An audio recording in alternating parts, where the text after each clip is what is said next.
Hola, buenos días.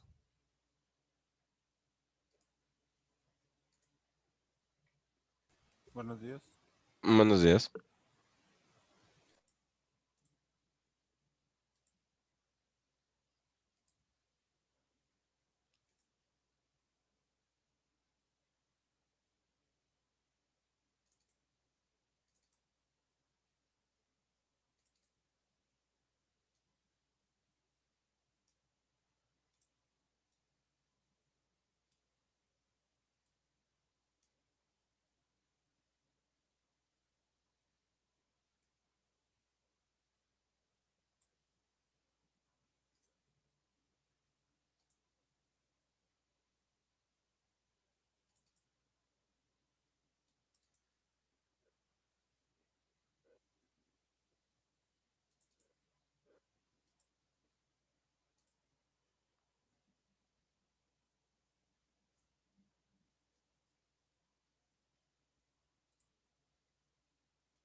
Ok, vamos a iniciar.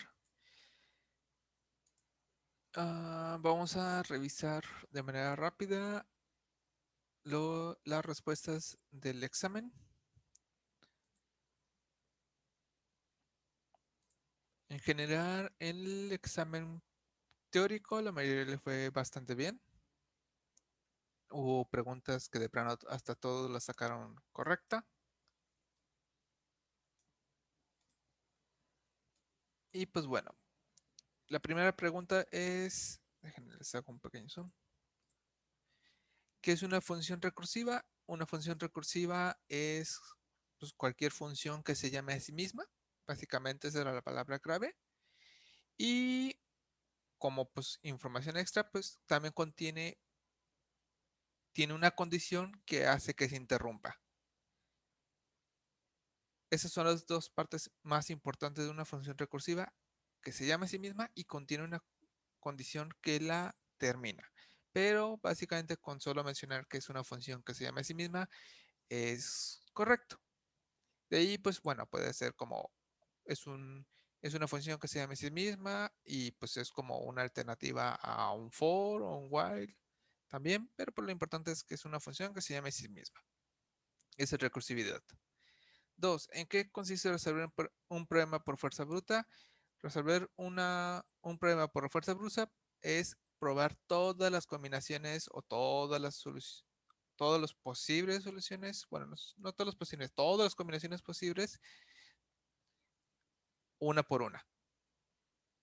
Absolutamente cada solución la tratamos de utilizar, aunque a lo mejor ni siquiera sea lógico, pero se intenta. 3. Podemos mejorar la fuerza bruta con una técnica llamada backtracking. ¿En qué consiste esa mejora? Lo que consiste el backtracking contra la fuerza bruta es que el backtracking, una vez que se da cuenta que no es factible, solo te retrocede un paso atrás y partimos de ahí. Por ahí algunos dijeron que era, básicamente me describían de nuevo fuerza bruta, pero no, lo importante es que el backtracking regresa solo un paso atrás cuando ya no se pudo y continúas desde ahí. Eso permite que pueda hacer una fuerza bruta, pero sin necesidad de pues, pasar por todas las combinaciones posibles. Por ahí hubo como dos o tres que mencionaron. Sí, generalmente el backtracking se utiliza cuando quieres buscar todas las soluciones posibles de un problema. Se utiliza para eso muchas veces, pero aquí lo que estamos hablando es en que la mejora está en que retrocede solo un paso atrás de donde se atoró o ya vio que no se pudo. 4. En la programación dinámica podemos utilizar la técnica de memorización, explica en qué consiste, así como sus ventajas y desventajas.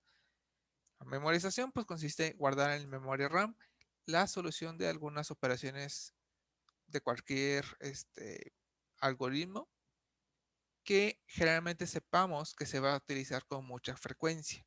Como pues en clase vimos la fórmula de Fibonacci, el ejercicio que hicimos como calcular el ángulo de seno o coseno, que son generalmente operaciones semilentas de procesar, pero pues como sabemos que el Fibonacci del 5 siempre va a ser el mismo resultado sin importar el año ni el día y las veces que lo hagamos siempre va a ser el mismo resultado para el número 5, entonces podemos guardarlo y entonces lo que hacemos es buscar si ya tenemos la respuesta almacenada en memoria RAM. Si ya lo tenemos, lo podemos regresar. Si no, pues lo calculamos, lo guardamos y ya lo podemos regresar. Entonces, con esto, ¿qué ventajas tienes? Tenemos que pues los procesos son más rápidos porque ya lo tenemos precalculado. La desventaja que va es que pues bueno, implica más memoria RAM. Pues si son muchas operaciones diferentes, pues puede crecer mucho la memoria RAM y también pues si son muchas operaciones diferentes, pues también aumenta la posibilidad que a lo mejor esa operación nunca se vuelva a pedir y pues ahí está la memoria RAM. Pero bueno, en resumen, ventajas, ganamos velocidad en CPU, desventaja, perdemos espacio en memoria RAM. Por ahí muchos, me llamó la atención, como tres mencionaban que una de las ventajas es que tienes que escribir menos código. No sé de dónde surgió eso, pero no, al momento de tener que poner checar si ya lo tenemos almacenado y que tenemos que guardarlo, pues implica que tenemos que escribir más código. Así que esa ventaja, pues no. 5. ¿En qué consiste la estrategia Branch and Bound?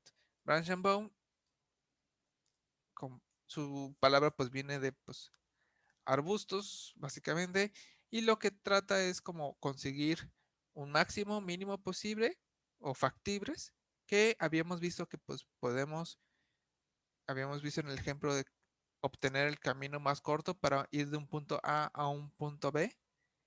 Podía agarrar cualquier camino y pues ese camino pues no estoy seguro si era el mejor o el peor, pero al agarrar un camino aleatorio, pues sé que no puedo encontrar un camino que sea más grande que ese. No debería, ¿por qué?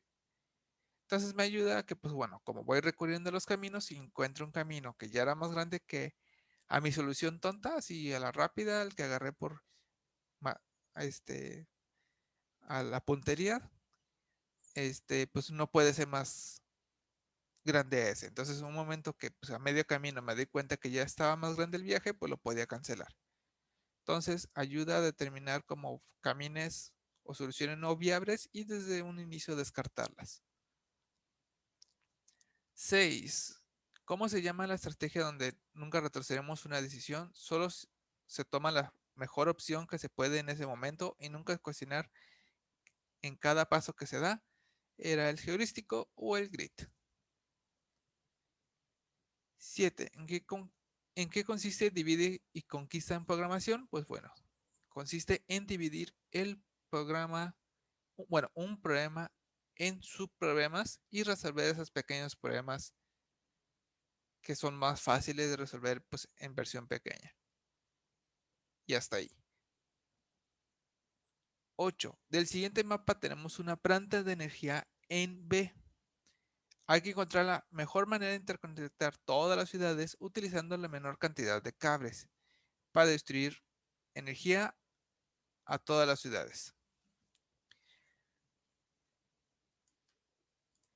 Dejen esto, lo pasamos al Paint.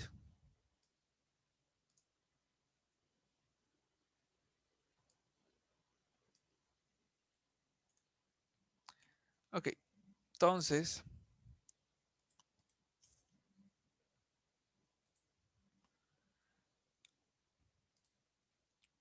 tenemos que iniciar a fuerzas desde el punto B. Porque nos están indicando que la planta se encuentra ahí. Y que tenemos que interconectar pues todas las ciudades, brindarles energía, pero pues tenemos que utilizar la menos cantidad de cable. ¿Esto qué quiere decir? Que por ejemplo, yo puedo conectarme con la ciudad A o y estaría utilizando 5 metros. Pero sin embargo, si yo utilizo o los interconecto de B a A y A a O, aquí estoy utilizando 4 metros y con 4 metros ya estoy dándole luz a 2 ciudades. Entonces, por ejemplo, pues para llegar a O es mejor conectarme desde A y no directamente. Por ahí hubo como dos que se fueron con la finta, lo tomaron que éramos como un camión, entonces siempre solo checaban desde donde estaban, pero no, solo estamos interconectando ciudades con cable. Entonces, tenía dos formas de solucionarse. La primera era a través del método Branch and Bound, más o menos, si se iban con la finta de que era como un camino, pero con la posibilidad de que pueden regresar, o el que vimos en clases, que es ir creando una lista de las conexiones que conozco y utilizar la más corta. Entonces, por ejemplo, iniciando en B, conocemos que B puede ir a A con un peso de 2. Conocemos que podemos ir de B a O con un peso de 5. Conocemos que podemos ir de B a C con un peso de 1. Y conocemos, no, y todavía conocemos dos más. De B a E con un peso de 3 y B a D con un peso de 4. Entonces, esas son las conexiones que conozco en ese momento. Voy a revisar cuál es la más pequeña. La más pequeña es de B a C. Entonces, voy a interconectar esas dos ciudades. Y puedo descartar esta conexión.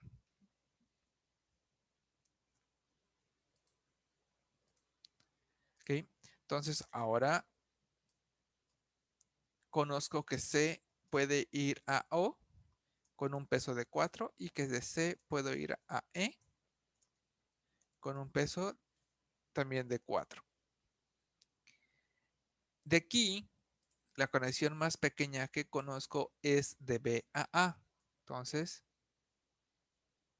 voy a interconectar estas dos.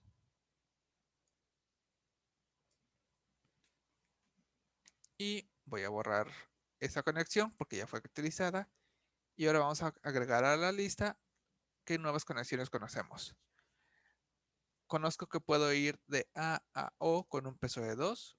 Puedo ir de A a D con un peso de 7. Y puedo ir de A a F con un peso de 12. De aquí, la conexión más pequeña que conozco es de A a O, que es de 2. Entonces interconecto estos dos. Eliminamos esa conexión. Y ahora vamos a agregar las nuevas conexiones que conocemos. De B, de O a B ya la conozco, acá la tengo, entonces no la agrego. Y de O a C también ya la conozco, entonces no la agrego, entonces no hay nueva conexión.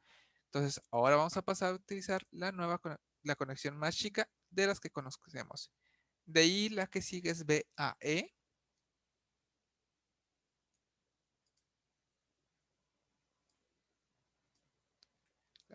Eliminamos y ahora agregamos las nuevas conexiones que conocemos. De E a C ya la conozco. Acá está. Y tenemos entonces de las nuevas de E a D con 1 y de E a T con peso de 7. O bueno, están separados por 7 kilómetros. Entonces, de aquí, la conexión más pequeña que conozco es de E a D. Aquí es donde la mayoría la sacó mal porque muchos conectaron de B a E, pero luego conectaron también B a D. Entonces, solo de B a D estoy usando 4 metros y más 3 de hacia E ya son 7 metros. Mientras que si conecto de B a E y de E a D, solo utilizo 4 metros. Esta fue la parte donde la mayoría se equivocó. Hizo una conexión directa de B a D.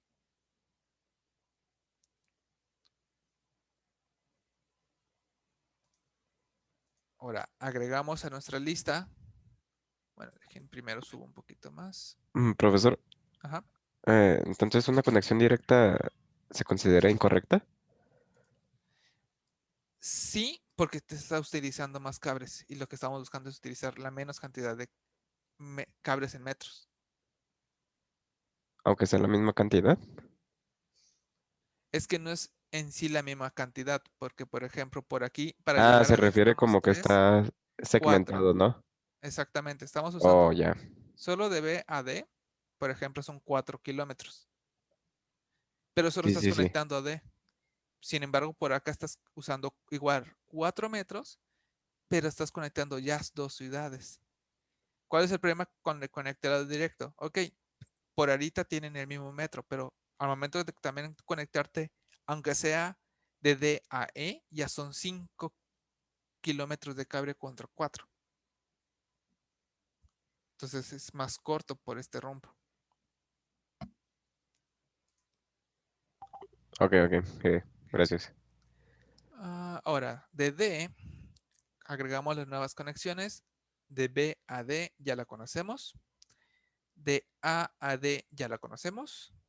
Y la única nueva entonces es de D a T con 5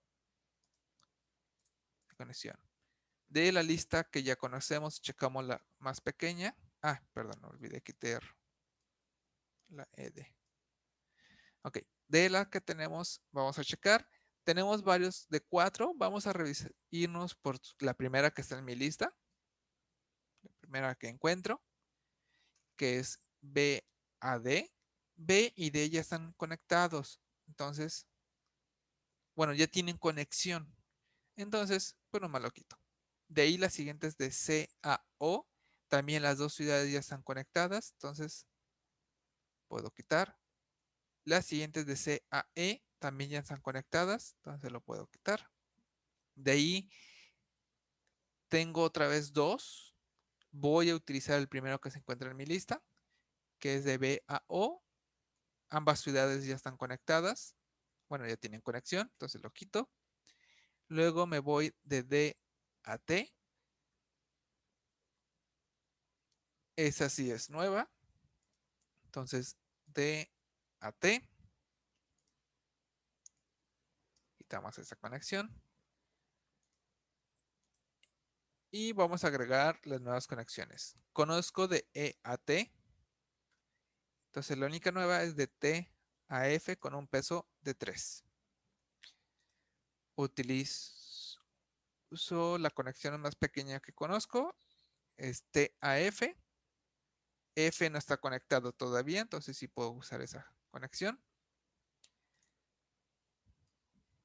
Lo eliminamos. Y la única conexión nueva que conozco, no hay ninguna porque ya conozco AF. Aquí pues a lo mejor pues ya detecto que todos ya están terminados, pero igual lo voy a terminar de revisar. A D ya están conectadas las 2 ciudades, ya tienen conexiones, la quitamos. E a T también ya tienen conexiones las dos, la quitamos. Y A F pues también, ambas ya están conectadas, entonces quitamos. Y esa era nuestra solución. Por ahí utilizábamos 2 más 2, 4, más 1, 5, más 3, 8, más 1, 9, más 5, 14 y más 3, 17. Entonces 17 kilómetros era la menor cantidad de cables que podíamos utilizar.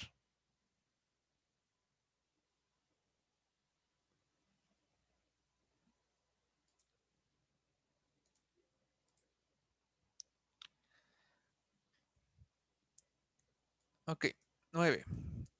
Cuando hablamos de rendimiento en código, ¿a qué nos referimos con complejidad de tiempo y espacio en algoritmo? Esta que nadie la sacó mal, pero bueno.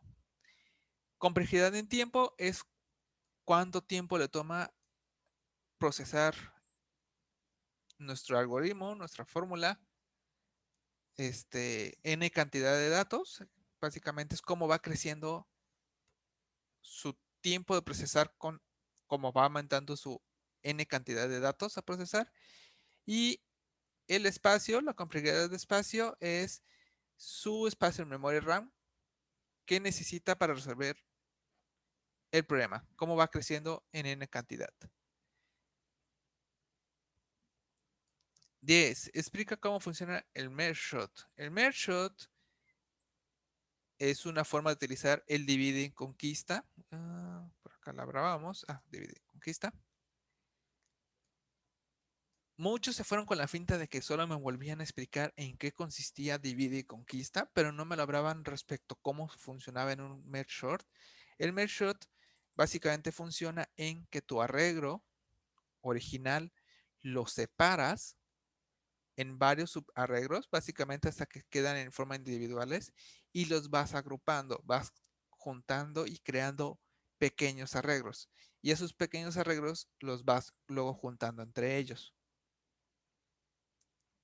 Y pues al final terminas con el arreglo terminado.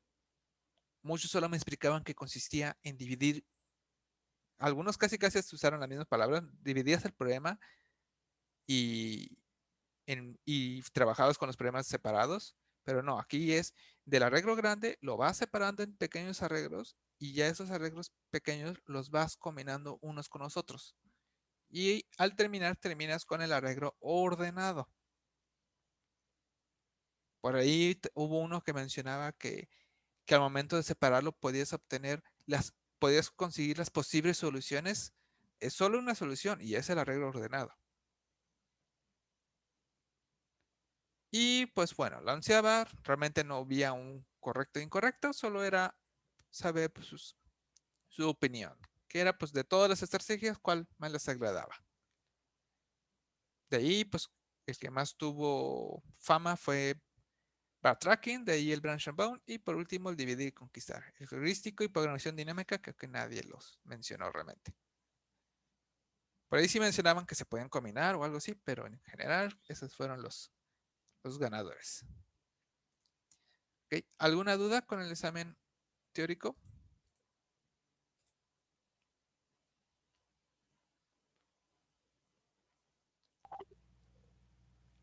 Creo que no. Okay. Ahora la parte difícil, el práctico.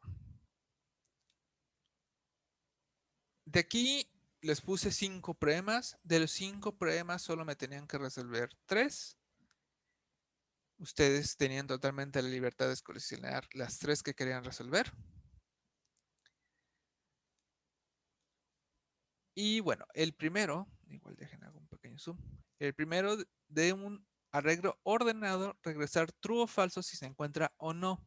Recordar que los problemas tenemos que resolverlo de la mejor manera posible. El primer problema, creo que todos lo pusieron, pero sin embargo, la mayoría hizo una búsqueda lineal. Recuerden, en este tipo de problemas, cuando te digan un arreglo ordenado, estamos hablando de divide y conquista. Entonces, aunque podemos hacer una búsqueda lineal, ese tipo de problemas siempre hay que pensarlos que sean lo mejor eficientes por si te lo hacen probar con 1 millón de datos o miles de millones de datos. Entonces, al momento de estar granado, pues podemos hacer el divide y conquista. Que de hecho aquí yo tenía un error humano. Este 15 no era 15, era 25. Pero igual, dividir y conquista pues consiste en irse al centro, a la mitad del arreglo.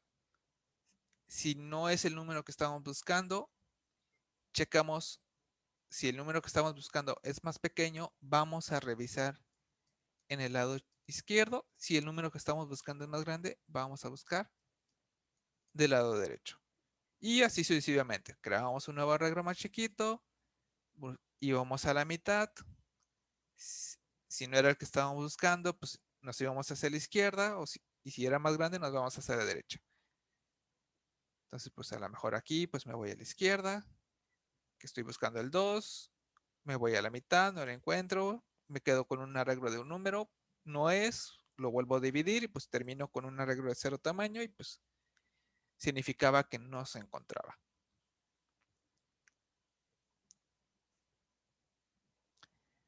Dos, de un arreglo circular ordenado,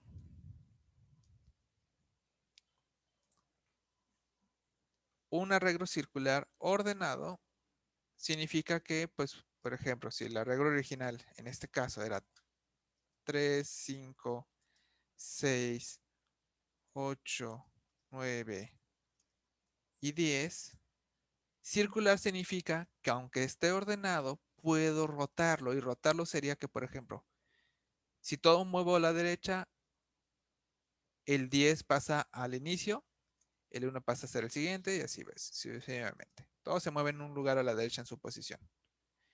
Lo vuelvo a rotar, entonces el 9 le vuelve a dar la vuelta. O puede ser rotaciones a la izquierda.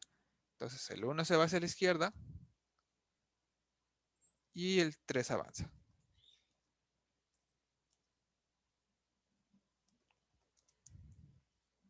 Puedo hacer otra rotación a la izquierda. El 6 ahora es el que se va hasta el final.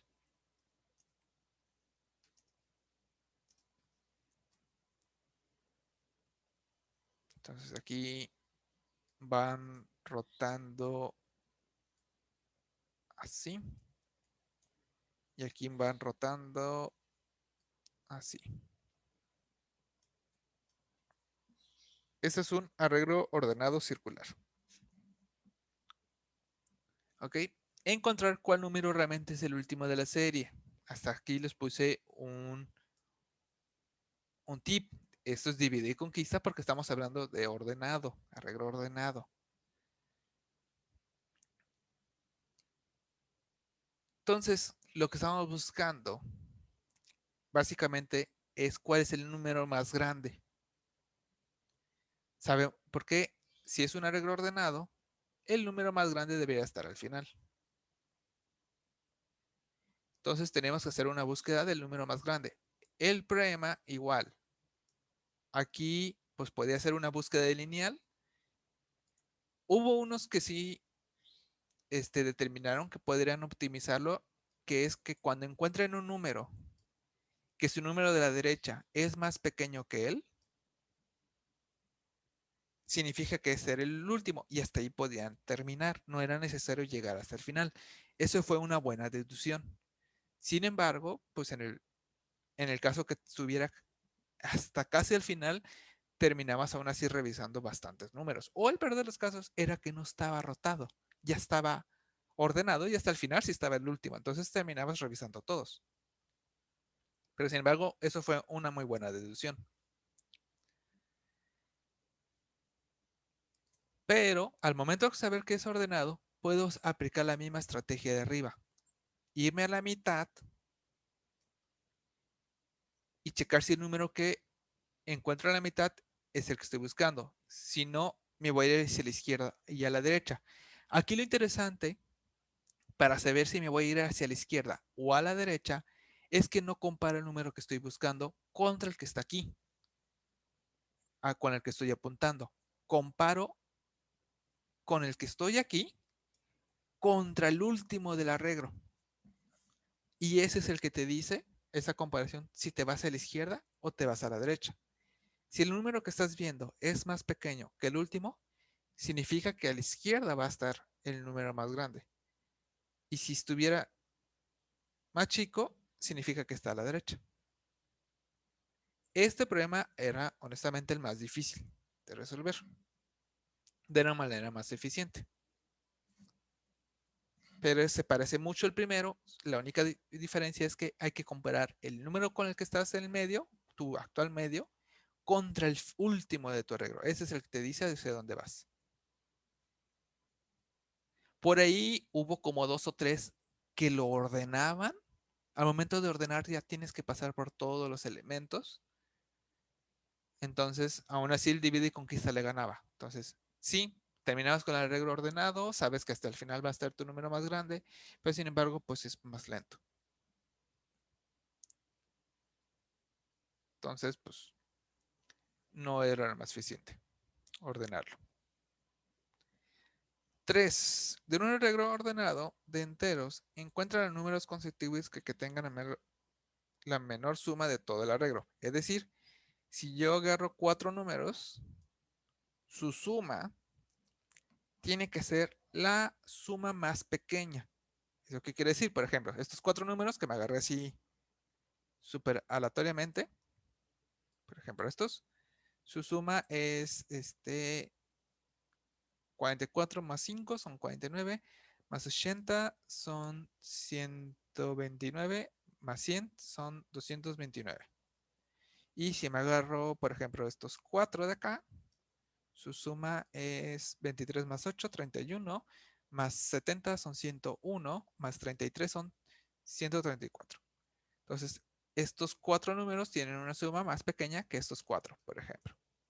Entonces, estábamos buscando los 4 números que estuvieran consecutivos, o sea, pegaditos unos de otros, que tuvieran la suma más pequeña.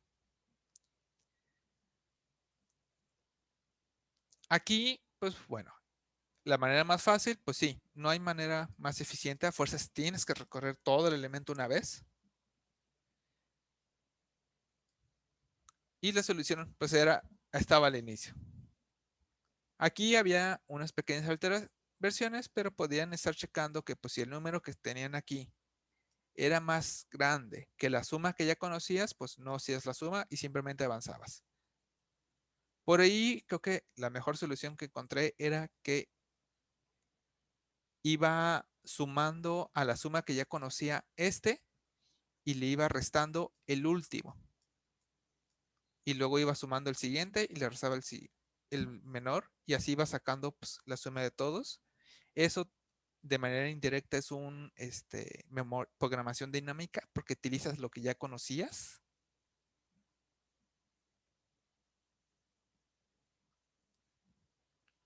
Pero sí, esta muchos la sacaron bien, que era pues de manera lineal. Y pues solo ir a saber qué suma ya tenías.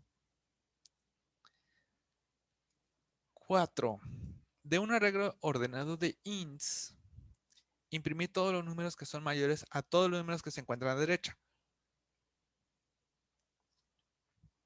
Esto también lo vimos en clases. Y es, pues bueno, buscar todos los números que, eh, todos los números que son mayores a todos los números de a su derecha.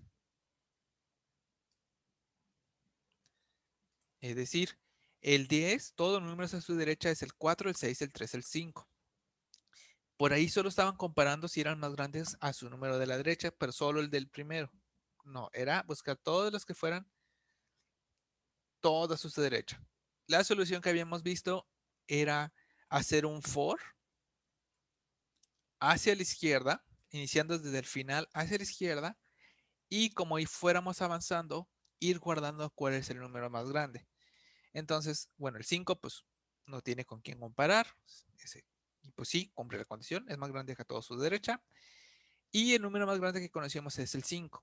Después, el 3 lo comparábamos, no era necesario recorrer el arreglo, solo saber el número más grande que hasta el momento conocía, que era el 5. Entonces, 3 es más grande que el 5, no. Me voy al siguiente. 6 es más grande que el más grande, que es el 5, sí. Y ahora almaceno que mi número más grande hasta ese momento es el 6. Entonces, 4 es más grande que el número más grande que 6, no. Entonces, por ende, es más pequeño, no es más grande que todo lo de la derecha. Y pues el 10 es más grande que el 6, sí. Por lo tanto, es más grande que todos los números que conocía. Así no tenía que estar haciendo doble for para estar revisando uno por uno varias veces. Y 5, dado dos strings, revisar si el string 1 es una secuencia del string 2.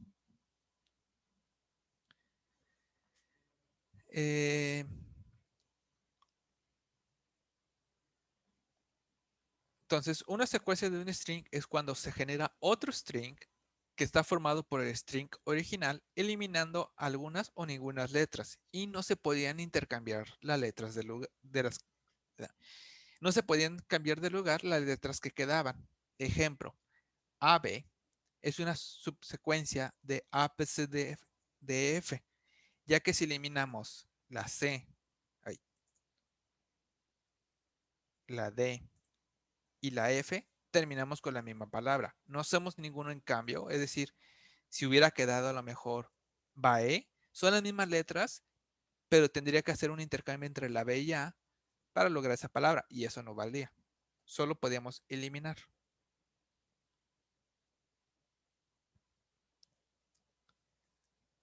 Entonces, al momento de solo eliminar, si podíamos lograr que quedara la palabra original, entonces era un string. Aquí la solución era dos fors. Un for se movía sobre la palabra original y el otro for se movía sobre el que queríamos buscar. Y simplemente era comparar la primera letra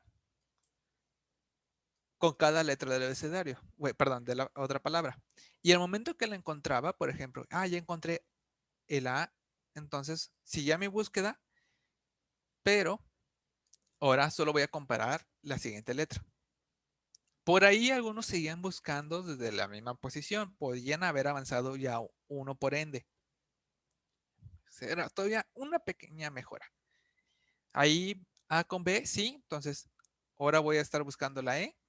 Entonces continúo. C es igual a la E, no. Este es igual a la E, no. Este es igual a la E, sí, es igual. Entonces sí se encontraba ahí. Y pues ahí terminaba. En caso que, por ejemplo, esto fuera a lo mejor un Z, pues bueno, entonces sigamos buscando. ¿Es igual a la Z? No. ¿Es igual a la Z? No. Por lo tanto, si no terminaba de recorrer el arreglo chiquito, bueno, el subarreglo, significaba que pues no se encontraba en el original. Por ahí hubo algunos que utilizaron las funciones de find. El substring tiene una función que te regresa si puede encontrar una palabra o una letra adentro de otra. Ah, funciona más o menos. El problema de esa función es que te va a buscar desde el inicio. No importaba si ya solo te faltaban dos palabras al utilizar esa función, pues hacías la búsqueda desde el inicio. Utilizar el conseguir buscar de la misma función de string. No había manera de decirle que como hazlo desde este punto, porque ya sé que todo lo de atrás ya lo verifiqué. Perdón. Aquí era ahí. Ese era un punto. Y la otra era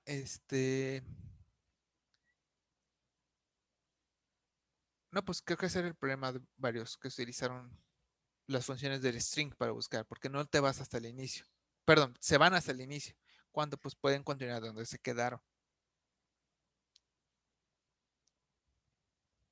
Entonces hubo varios que sí la sacaron bien, pero sin embargo no era la mejor solución porque hacían búsquedas desde el inicio. Ahí sí era mejor hacerlo desde desde donde ya conocías y necesitabas buscar.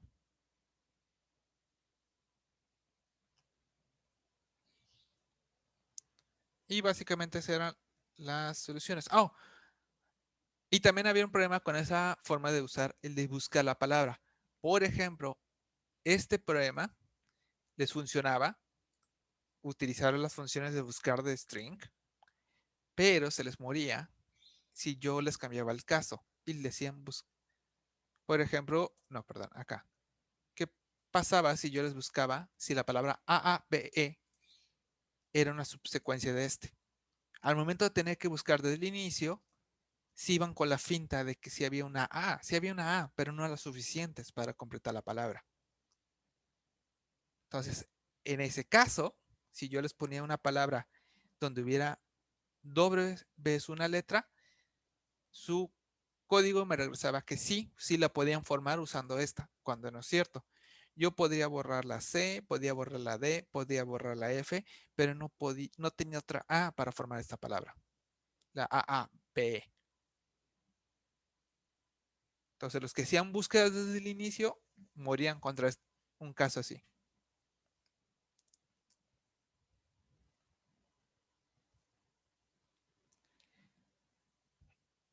En mi página,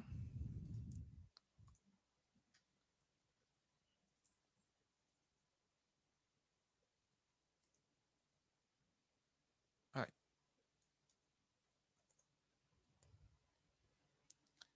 en Progrador, recursos, hay un archivo que se llama, ¿dónde está?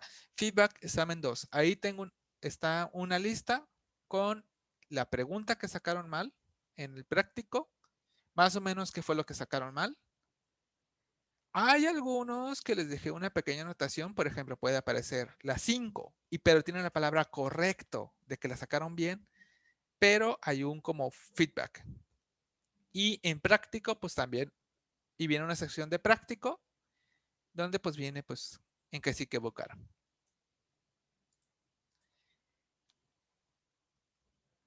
Entonces, también en mi página, en el archivo de segundo ya está actualizado con sus tareas, su examen. El examen teórico eran 11 preguntas, pero realmente solo se tomaban 10, que eran por las 10 primeras. Y le aumenté un poco más el porcentaje. Le subí al 30% para ayudarlos un poco. Y el práctico solo le di el 20%. En el archivo van a encontrar, por ejemplo, una calificación como 2.5 de 3, pero al final decidí mejor hacerlo de 2, entre 2 para que les afectara menos estos problemas.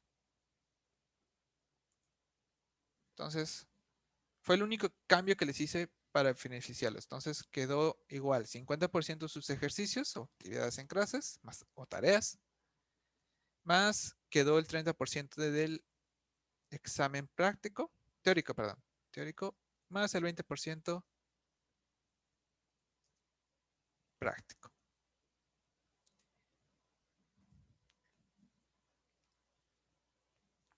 Igual cualquier duda, lo podemos ver al final de la clase. ¿Ok? Pero así quedó. Ese fue el pequeño cambio que le hice para ayudarle, subirle un poco más el teórico y el práctico bajarle. Por ahí, pues algunos tenían puntos extra, entonces si ven su calificación, luego ven un número a la derecha, significaba que eran puntos extra que les debía, de XY actividad.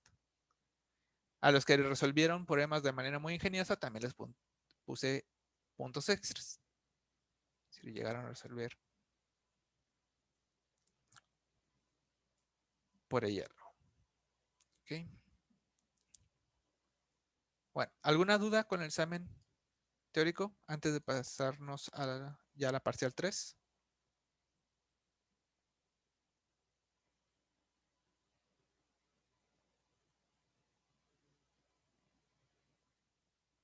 No.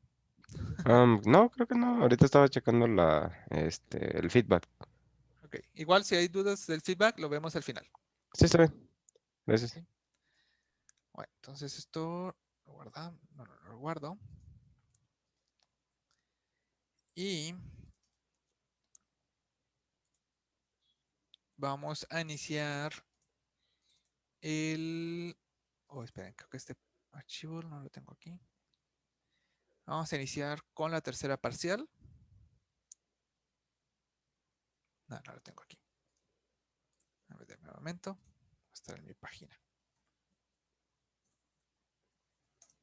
Es que les digo una triste historia. Mi USB donde tenía todo lo de mis clases se murió. Por suerte todavía tenía respaldos online de algunas cosas. Entonces, ahorita tengo un caos con mis archivos. Ah, sí es este.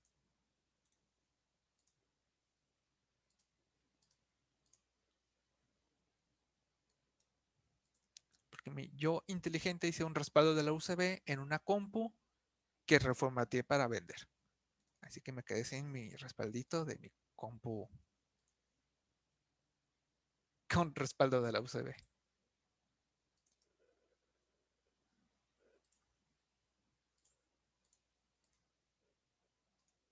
Ah, ok. Entonces, esta parcial vamos a ver estructura de datos. Estructura de datos es, ok, ya sabemos, esto lo voy a minimizar para que no lo distraiga. Estructura de datos es, bueno, ok, conocemos que las variables básicas es hay flotantes, hay ints, hay booleanos, hay chars. Con los chars podemos crear strings. También existen los doubles. Y ya, tenemos ese tipo de archivos. Tenemos para representar números, palabras y condiciones de booleano de true o falso. Y con eso básicamente se puede crear todo. Todo lo que vemos en nuestros programas básicamente se recrean con esto. Ok, son tipo de variables comunes.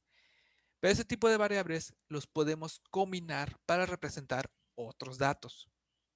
Ya vimos que con una clase puedo agruparlos y esa agrupación puede representar atributos de algo. Pues como vimos, podemos crear una clase de Pokémon y el Pokémon pues puede tener nivel, experiencia, HP, bueno, vida, puede tener habilidades, puede tener un nombre, puede tener un tipo, puede tener un sexo, que al final pues no deja de ser de las variables básicas. Su nombre pues es un string. Su tipo puede ser un int. Su sexo pues igual puede ser un booleano, si es hombre o es mujer, true o falso. Su vida puede ser un int. Su experiencia puede ser un flotante o un int. No dejan de ser tipo de variables, ¿ok? Entonces, la estructura de datos es cómo podemos utilizar este tipo de variables básicas para representar otro tipo de datos que nos pueden servir para interpretar y resolver algunos problemas.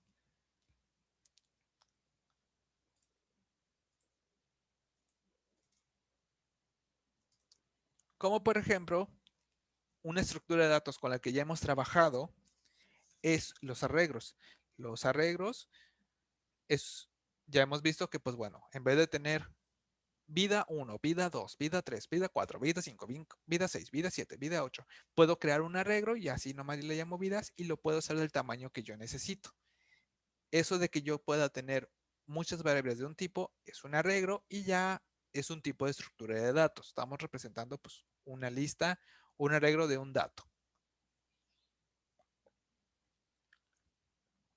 Y entonces vamos a ver cómo podemos representar más tipos de listas o igual tipo de listas, pero que hay diferentes maneras de interpretarlo. Y vamos a ver sus ventajas y desventajas. Entonces, antes que nada, de manera muy genérica, vamos a ver algo que son las plantillas. Esto solo nos va a servir para entender un poco de manera como cómo podemos algunas variables, bueno, clases de C++ que ya vienen prehechas, las manejan, pero queremos ver qué interpretan. Entonces vamos a iniciar con las plantillas antes de meternos bien con la estructura de datos, pero lo vamos a ver muy superficial. Ok, las plantillas o templates son fundamentales en la programación, siempre están básicamente en cualquier lenguaje. Un template es una fórmula, bueno, es una forma, ¿qué fórmula? Esta es una versión vieja. Forma para crear clases o una función genérica que podría ser una librería de vector, el cual es un arreglo dinámico, pero puede ser de cualquier tipo. Si han utilizado la librería vector de C++, vector es un arreglo dinámico, es decir, que puedes agregarle más elementos, porque ya vimos que un arreglo no tradicional. Entonces, si ustedes han trabajado con la librería vector de C++, tiene una sintaxis más o menos así. Vector, que es el tipo, más y mayor y menor que, y entre el mayor y menor que le ponemos un tipo, en este caso le pongo int. Entonces con este le estoy indicando que este es un arreglo que va a trabajar con ints. Le estoy poniendo el tipo que es aquí. Ay, aquí también. Vector, flotante, arreglo de float. Entonces al momento de poner aquí entre el mayor y menor que, estoy indicando que esta variable es un arreglo que va a trabajar con flotantes. ¿Esto qué quiere decir? Si yo tengo una clase,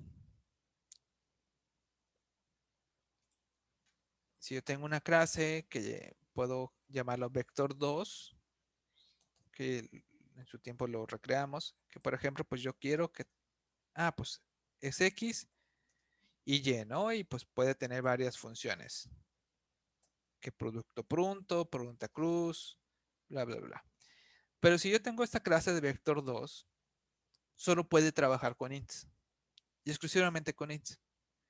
Si yo necesito que mi clase de vector2 pueda funcionar con flotantes, hasta el momento, pues tendría que crear como otra clase que a lo mejor le podría llamar vector2f y adentro, pues la única diferencia es que tendría flotante X, flotante Y, pero todo su código interno, todas sus funciones serían exactamente igual, solo que todo lo que sea int tendría que cambiarlo a flotante, que los parámetros reciben flotante, que regresan un flotante, sucesivamente. Si lo ocupo un double, pues tendría que crear otra clase, ¿no? Clase vector2, D de double, y pues double, X, double, Y, pero todas sus funciones serían exactamente igual a las otras tres. Entonces tendría que crear tres archivos y estar copiando el mismo código varias veces. Entonces, cuando llegas a un momento como este, que necesitas una clase, pero que funcione con más de un tipo, entonces nos vamos con un template. Con un template puedes decirle que funcione con cualquier tipo y así automáticamente se adapta y utilizaría pues como una versión así. Entonces vamos a ver cómo es internamente una plantilla en código para que funcione de esta manera. No, sí es este. Entonces, la fórmula general de una plantilla es poner la palabra template, abres el mayor y menor que, class, en nombre del tipo, así le llamo nombre del tipo, es decir, ahí se le va a poner, va a recibir qué tipo va a manejar, clase y el nombre de mi clase. Y todo mi código tiene que ir en el punto H. Esa es la única excepción con los templates. Y el código más o menos quedaría algo así. Template mayor y menor que class T, clase, mi par, T, por ejemplo, aquí tengo AB. Aquí, si se dan cuenta, estoy poniendo que Esta es una variable. Esto a lo mejor lo pueden visualizar más o menos así. Solo que como la sintaxis va a hacer algo como mi par menor y menor que int y ya nombré mi variable, aquí el momento de poner int lo va a recibir en t. Entonces, al momento de compilar, este t se va a sustituir por un int, se podría decir. Entonces aquí, en el caso de yo creara una variable del tipo mi par que maneja ints, esta t va a ser sustituida y ya podríamos decir que es a y b son del tipo int. Pero en caso de que yo cree otra variable que se llame mi par flotante, le llamo b2, entonces aquí ya no sería ints, serían flotantes para esta versión. Entonces, esta t representa cualquier tipo de variable y que sería el que se le mande cuando se le declare así. De ahí el código pues queda más o menos igual. Mi par, tengo un constructor y por ejemplo el constructor recibe dos parámetros que sería a y b. ¿Qué tipo de datos recibe? T, haciendo referencia que va a recibir a lo que se le indique que va a ser T acá arriba.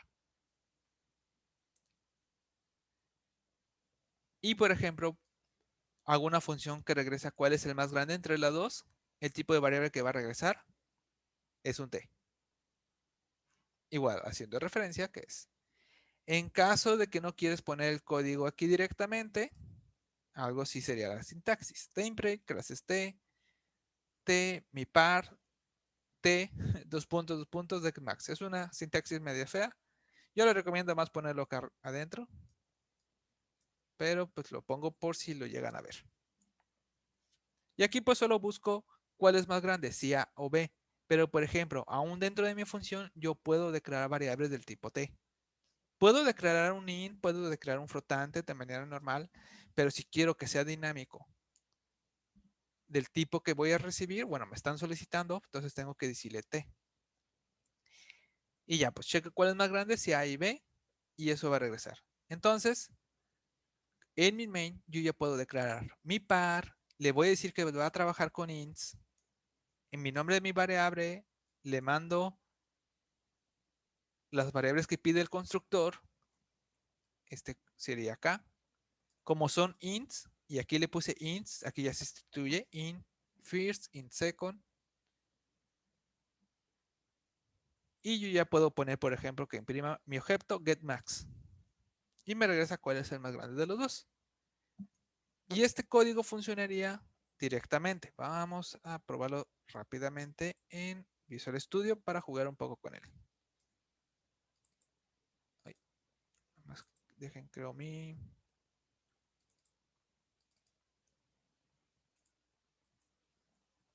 nueva carpeta, tercera parcial.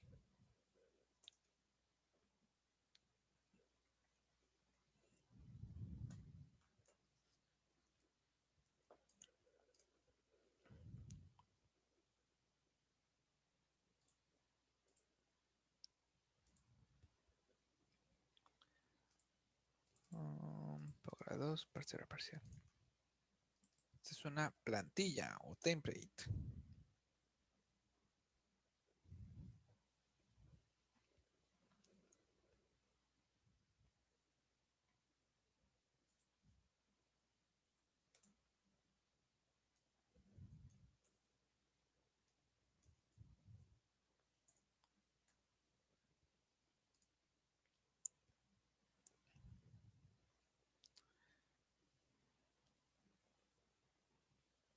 Ok, entonces vamos a recopiar esto rápidamente.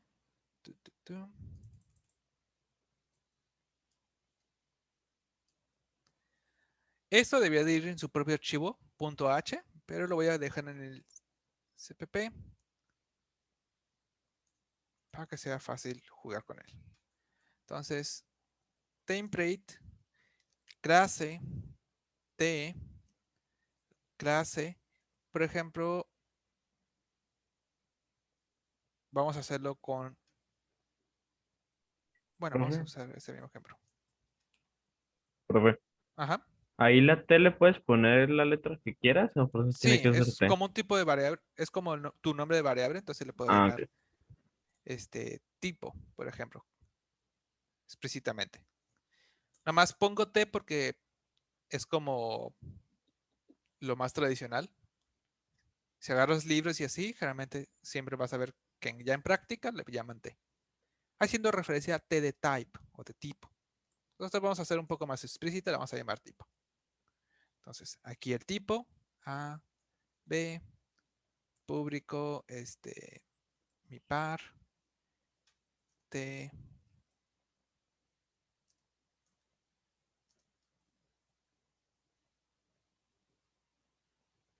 A es igual a guión bajo A,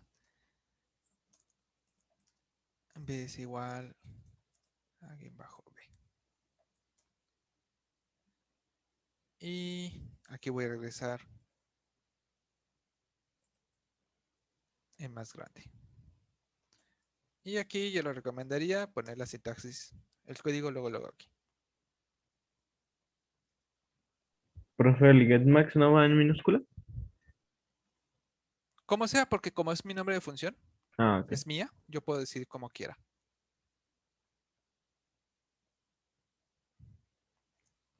Y pues es igual a A, si A es mayor que B, entonces dame A, en caso contrario, dame B. Y podemos regresar C. Igual, esto lo podríamos simplificar en una sola línea, así. Y entonces en el main, aquí queda, déjenme, nomás pongo el using namespace.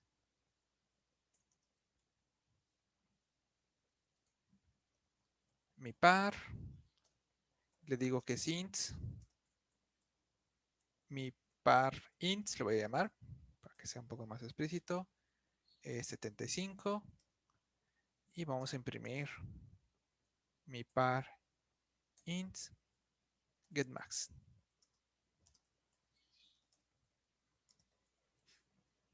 Ok, queda igual. Si esto yo lo compilo, ups, ah, es que, cierto, yo la llamé tipo ya. Tipo, tipo, tipo, tipo. Ajá. ¿Cuál me faltó? Mm, Ups, ahí me va a poner coma. Oh, ah, mi par, ya vi. Faltó el punto y coma. Ahí está. Entonces yo le mando el 100, el 75 y al momento de compilar este tipo, mi variable tipo, se cambia como si fuera int. Es como si aquí hubiera puesto int, int, int, int, int, int. Pero por ser un template lo hace en la compilación. Esto entonces me permite que yo puedo, por ejemplo, hacerlo ya con flotantes sin necesidad de crear otra clase.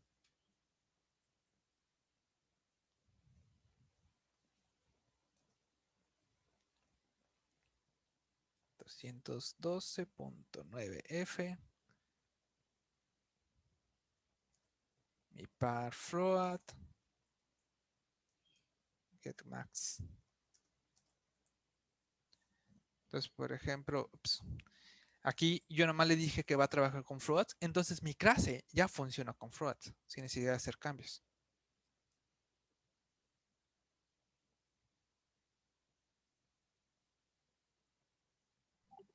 Profe, entonces esa es como la gran ventaja de utilizar como estas plantillas que indicas qué tipo de dato va a Exactamente, utilizar y sin la necesidad de volver a separarla por diferentes clases. exactamente. Ok. Maestro, Ajá. en la línea 9 tiene que retornar también tipo, porque si no, por ejemplo, en la línea 22 que Tienes imprimió el razón. float, Sí, sí, sí. Tienes toda la razón. Ujú. Sí, estamos hablando que regresa del tipo que me pidieron. Gracias. Entonces, por ejemplo, incluso esto ya puede funcionar con un char. mi par char. Voy a mandarle una A y voy a mandarle una Z. Y voy a imprimir cuál es el más grande entre ellos dos.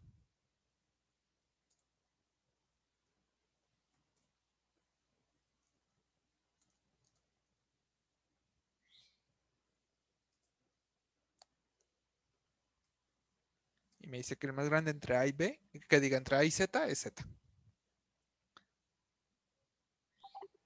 Profesor, para como reflejar de qué tipo de datos nos tiene que regresar, siempre se tiene que decir en el main.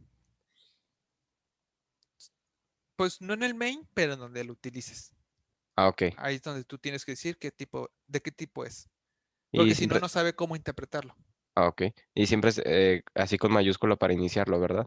O sea, el nombre de la clase y qué tipo de dato. Ujú. Ah, ok. Sí, si yo lo omito, te va a regañar. Mira, por ejemplo, que le voy a decir, nada más mi par. Intento compilar. Me va a decir acá, mi par es de una plantilla y necesita saber de qué tipo es. Es lo que me está diciendo. Ah, Y por acá hay un código que dice también lo mismo. Necesita el tipo. Entonces, o lo pones o no te compila. ok. Gracias. Entonces, las clases podemos hacerlas de esta manera y ya funciona con cualquier tipo.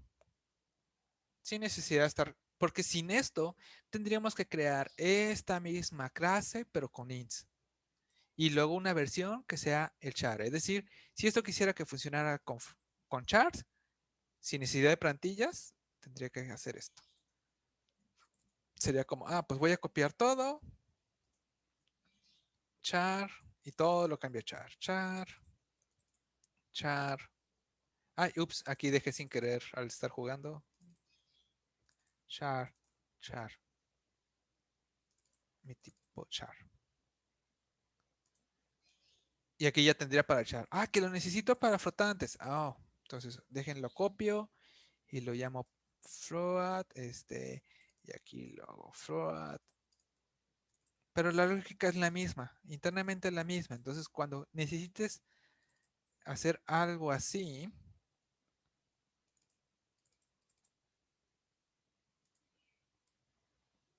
esto por ejemplo, y eso solo es con dos, que necesito con ints o otra clase. Entonces cuando llegue ese momento, haces un template.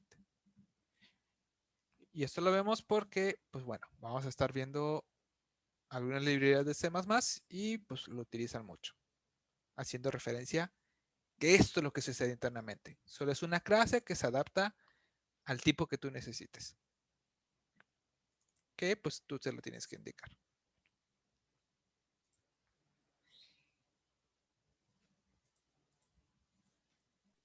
Quedó más claro.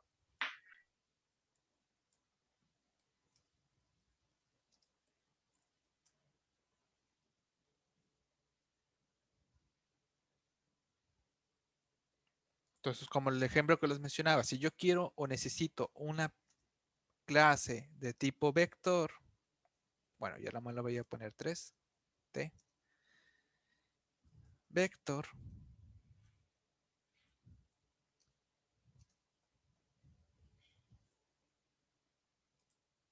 Aquí ya tengo mi clase vector y yo acá, pues, bueno, vector 2, porque la palabra vector ya existe en C++.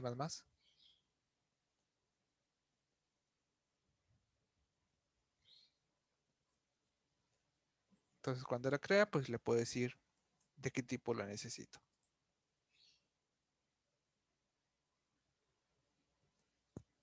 Y no estoy limitado. Igual nomás le voy a poner la misma línea de código para que quepa.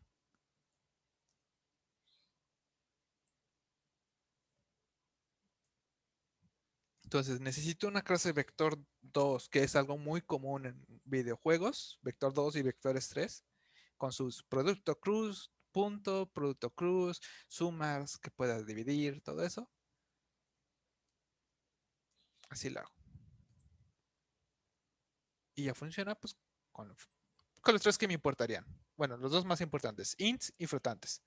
Si necesitara con doubles, pues también funciona. ¿Funcionaría con char? Sí, pero no tiene caso hacer un producto cruz de 2 letras. Sería algo muy curioso.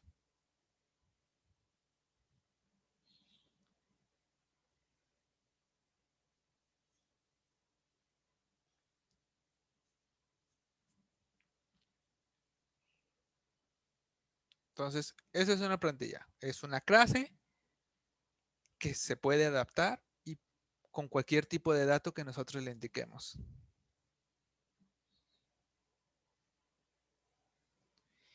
Inclusive,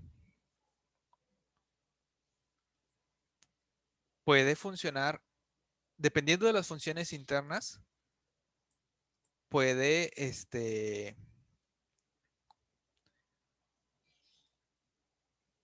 funcionar con otra clase. Por ejemplo, si yo aquí tuviera una clase normal que fuera un Pokémon con sus respectivos datos, ahorita no le voy a poner nada, yo acá puedo crear un mi par y le puedo decir que trabaje con Pokémon. Mi par Pokémon. Y bueno, aquí tendría que crear.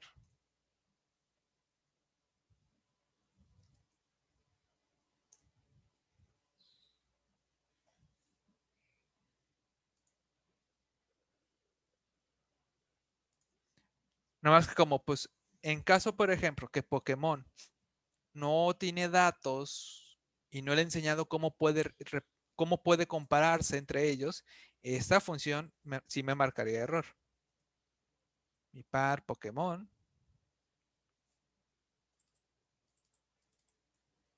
Punto get max.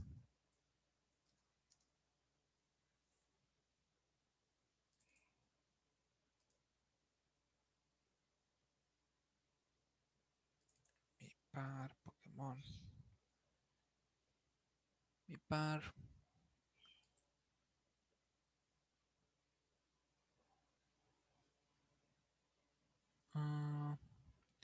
Debe tener un tipo de clase.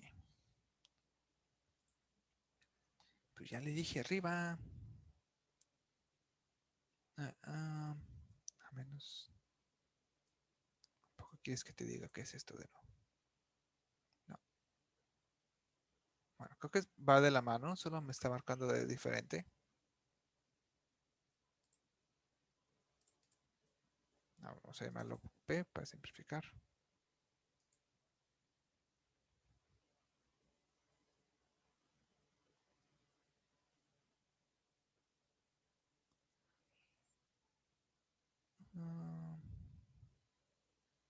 A ver, nomás voy a jugar con algo rápidamente. Quiero saber si Visual se amensa y me marca así el error o es por cómo lo declaré.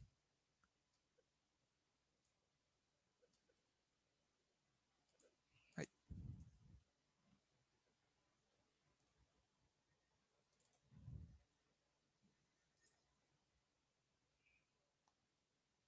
Bueno. Sí, creo que fue como lo declaré. Ahí te voy a quitar el code porque también le tengo que enseñar cómo lo imprima. Por ejemplo, ahí está.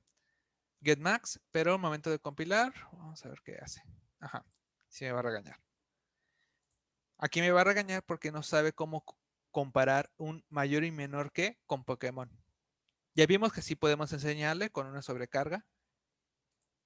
Entonces, pero aún así, mientras no utilice esta función y lo demás sea compatible, puedo utilizar mi otras clases con templates. ¿Sí? No estoy limitado exclusivamente a las variables básicas. Puedo usar clases todavía dentro de mis templates.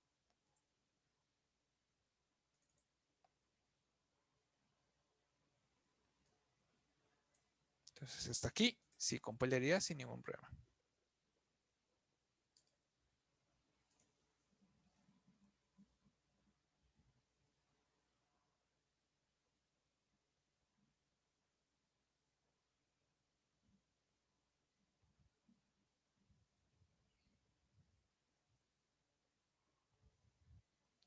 igual aquí lo anoto. Podemos usar nuestras propias clases con los templates. O entre paréntesis y plantillas. Sí, no estamos limitados. Nada más. Con las clases, pues sí. La clase tiene que, dependiendo de qué funciones internas tenga, pues tiene que ser compatible. En este caso, como utilizo esta, pues tendría que agregarle una sobrecarga de ese operador adentro de mi Pokémon para que le enseñe cómo puede determinar que un Pokémon es más grande que otro. A lo mejor pues puedo decirle compara el nivel.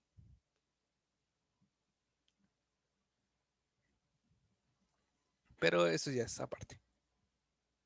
Aquí lo importante es que dentro de los templates puedo utilizar mis propias clases.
Necesitan que le sube, le baje.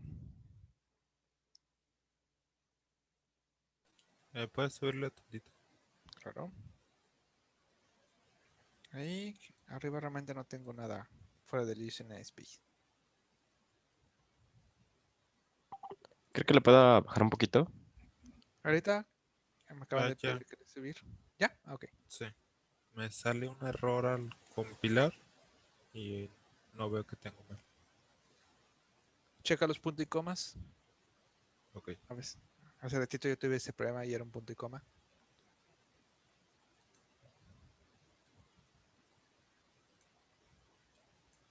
Si no, ahorita te ayudo.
Profesor, Ajá.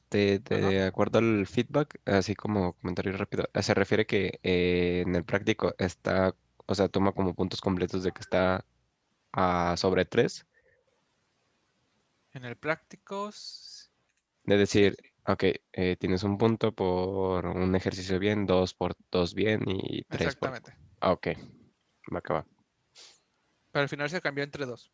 Le bajé para ayudarles un poco porque la mayoría le fue mejor en el teórico. Y eso ahora sobre 2. ¿Cuándo va a reflejar las calificaciones? Hoy en la tarde ya lo subo. Perfecto, gracias.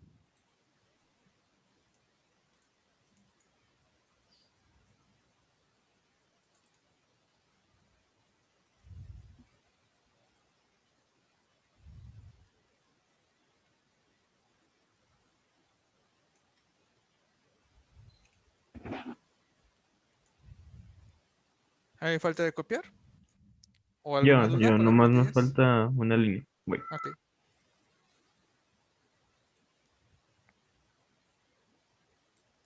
De mientras, ¿alguna duda con las plantillas? Templates.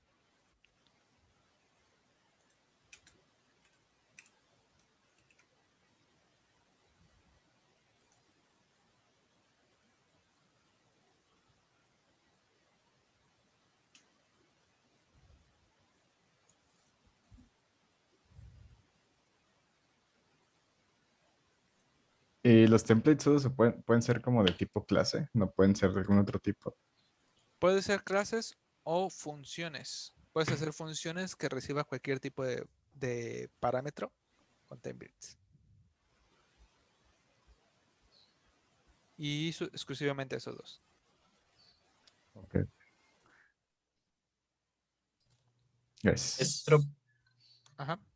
Dentro de una función que tiene un template, ¿podemos definir un método que reciba un template de ese método?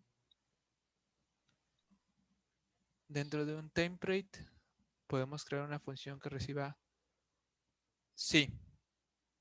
Por ejemplo, si necesitas un vector, por ejemplo, si yo quisiera aquí crear una función, cualquier cosa, no sé, imprimir, que te imprime un vector, puedes reciclar y decirle que recibes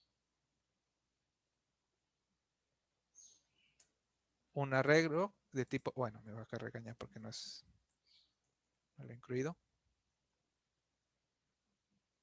Ahí.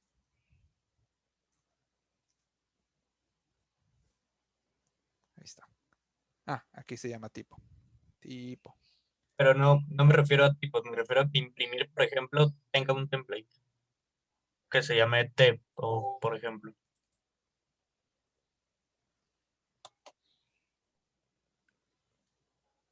Que tenga un tipo. ¿Tenga un tipo en dónde? Por ejemplo, cuando nosotros agregamos templates a funciones, definimos template, lo que definió en la línea 5, pero lo ponemos antes de la definición de la función. Podemos hacer eso para métodos de la clase que ya tienen un template. Por ejemplo, en la línea 15 colocar template menor que plus t mayor que. Ah, de hecho, más o menos así es como van las funciones que son templates. Cuando tú quieres hacer que solo esa función sea un template. Deja ver si en la diapositiva tengo esa fórmula, si no, ahorita la buscamos. No, no la tengo aquí. Pero sí, sí puedes, más o menos, si buscamos C++ template para funciones, nos vamos a encontrar con más o menos lo que tú quieres. Sí, exactamente así. Eso sí se puede hacer, pero me refiero si podemos meter eso en el método de una clase que ya tiene templates. Por ejemplo, podemos copiar y pegar ese código en la clase mi par. Déjame copiar aquí un buen ejemplo.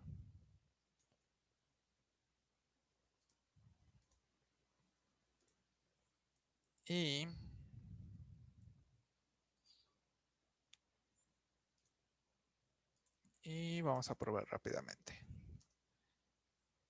Mi par, por ejemplo, me voy a agarrar los ints. Este punto add, pero en este caso, pues por ejemplo, voy a manejar flotantes. Y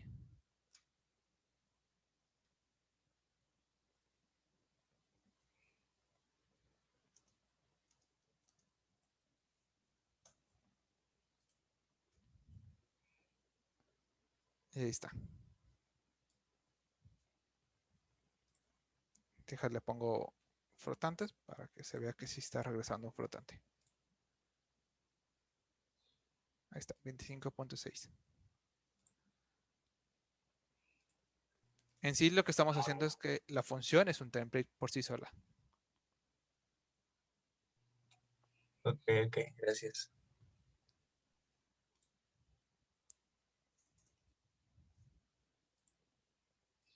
Creo que se ve más bonito así, en dos líneas la función.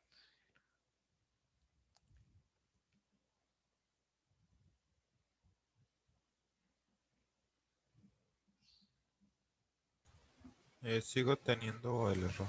Ajá, ¿qué te dice? Getmax no es un tipo de mi par y Ah, es errores checa que el nombre de la derivados. función sea exactamente igual. A lo mejor tienes minúsculas, mayúsculas. Sí, es igual. A ver, ¿puedes compartir pantalla? Sí. Hace más rápido.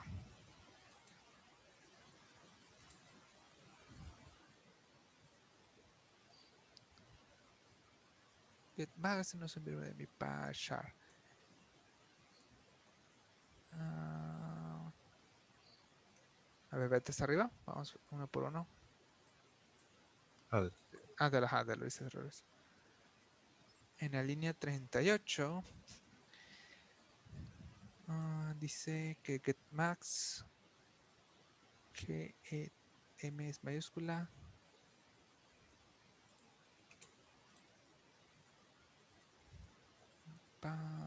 Char. Punto y coma. Code. Profe, Ajá. en ese código, en la línea 10, en la 10, tiene un paréntesis de más. Tienes razón. Ese. ¿este no va aquí? Ajá. Ah, A ver, compila.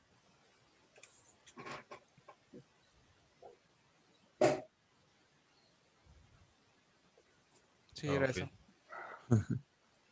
Tengo curiosidad cómo Gracias. te lo estaba interpretando. Porque no te marcaba que estuviera mal la clase. Sí, Está curioso eso. gracias.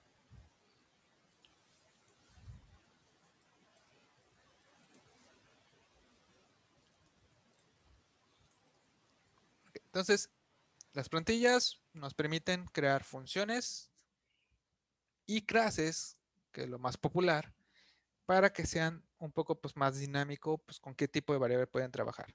Siempre y cuando, como acá vimos con el Pokémon, las funciones que tengan pues sean compatibles con lo que le mandamos. Como en mi caso, mi Pokémon no le he enseñado cómo interpretar el mayor y menor que, pues si intento utilizar el getMax, ahí me regaña. Y justamente me dice eso, no sé cómo interpretar el mayor y menor que en Pokémon. Tendría que crear una sobrecarga para que pues, lo entendiera. Pero fuera de eso, pues entonces hasta mi clase puedo utilizar. También las funciones, pero es más común verlo en las clases, que es como lo vamos a estar trabajando de manera indirecta. No nos vamos a meter a crear realmente plantillas, pero sí hay que entender qué representan y para qué son.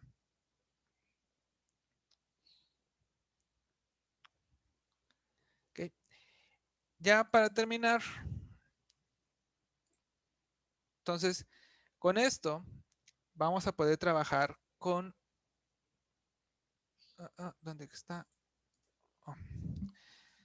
Con, ahora sí, nuestra estructura de datos que pues vamos a utilizarlos y que van a servir con cualquier tipo de datos. De manera rápida, pues voy a mencionar los que ya conocemos. El primer tipo de estructura de datos con los que trabajamos desde primero, desde que nos enseñan a programar, es con los arreglos. los arreglos, pues bueno, permiten agrupar un conjunto de datos con un solo identificador. Es decir, si yo quiero tener 10 ints, solo necesito crear un arreglo de ese tamaño y no necesito crear pues un int i1, i2, i3 y que un i4. En vez de estar haciendo todo eso, todo lo puedo conjugar en un arreglo. Ya lo han estado trabajando desde hace mucho. Sabemos cómo funciona, sabemos que pues bueno, yo si quiero imprimir o acceder a una posición, pues puedo hacerlo preguntando, escribiendo las posiciones de los brackets directamente y pues puedo leerlo, puedo modificarlo. Los arreglos creo que ya en este punto pues estamos muy familiarizados con él, pero pues bueno, es una estructura de datos muy básico. Ahora, el tipo, pero aquí vamos a meternos con unos datos interesantes del arreglo. Ya sabemos cómo funcionan, pero bueno, hay unos puntos importantes de mencionar. El caso de los compiladores de C++ tienen algo particular. Aunque yo en este arreglo solo tenga 3 números, yo bien puedo decirle, ¿sabes qué? Quiero modificar la posición 10 y quiero que sea igual a 100. Ya hemos visto que la mayoría de los compiladores no nos va a regañar, no nos dice nada, te dice perfecto. Pero al momento de estar trabajando con esa variable, estamos modificando una variable que está 10 posiciones adelante de mi arreglo. ¿Cuál variable es? ¿Quién sabe? No nos va a regañar. Siempre cuando tengamos derecho a manipularla, nos va a dejar el Windows. Si no podemos, va a crashear. Y nos va a decir que pues tratamos de acceder a algo que no tenemos permisos. ¿Cómo tratar de modificar variables que a lo mejor le pertenecen al sistema operativo, por ejemplo? Si te pasas de la lanza y sepa por dónde anda tu variable. ¿Ok? Entonces, no podemos limitar o controlar que no se vaya directamente pues, a una sección que no nos pertenece.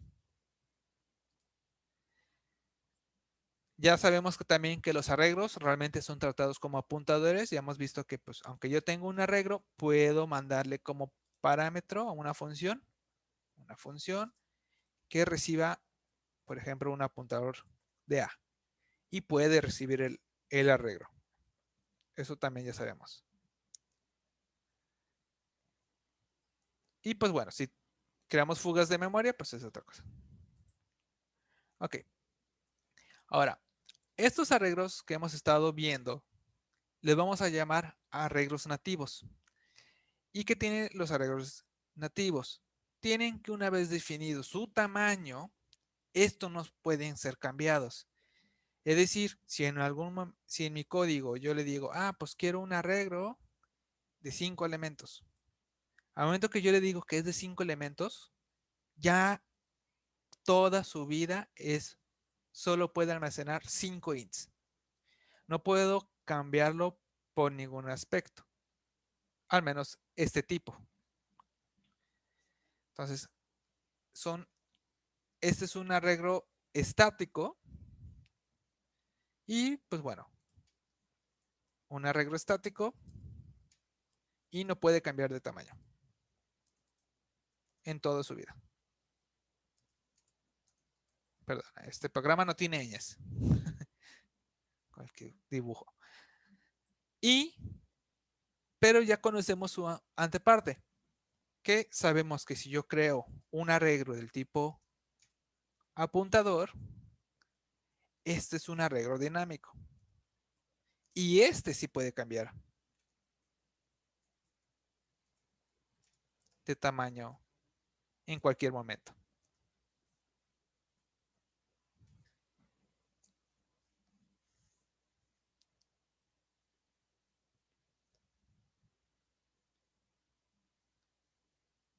¿Okay? Entonces tenemos, aún con los arreglos nativos, tenemos dos tipos. Tenemos los estáticos, que yo le puedo decir un tamaño y nunca va a cambiar. No puedo hacer nada para que cambie, pero con apuntadores sabemos que podemos crear un arreglo dinámico y este sí puede cambiar de tamaño. Ya sabemos que internamente necesita un proceso que, pues bueno, si yo tengo un arreglo de 5 elementos. Y necesito a lo mejor que ahora pueda almacenar hasta 10, pues necesita crearse un nuevo arreglo para ese tamaño.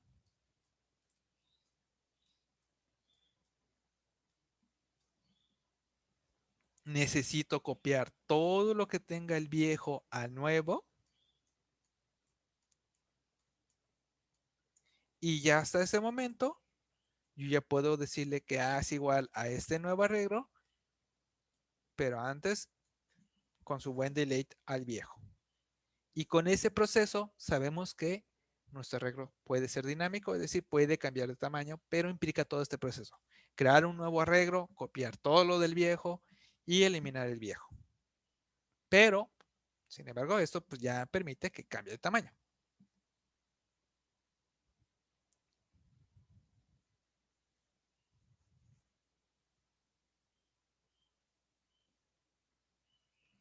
¿Ok? Entonces, hasta aquí vamos a dejarles. Solo hay que recordar que, pues bueno, del arreglo tenemos estos dos. Estáticos no cambian, dinámicos sí, y que el dinámico pues implica todo este proceso. Eso es algo muy importante que hay que recordar de los arreglos dinámicos. Y el arreglo dinámico para trabajar en C++ es con la librería Vector. Ok, vamos a ver de manera muy rápida la siguiente clase.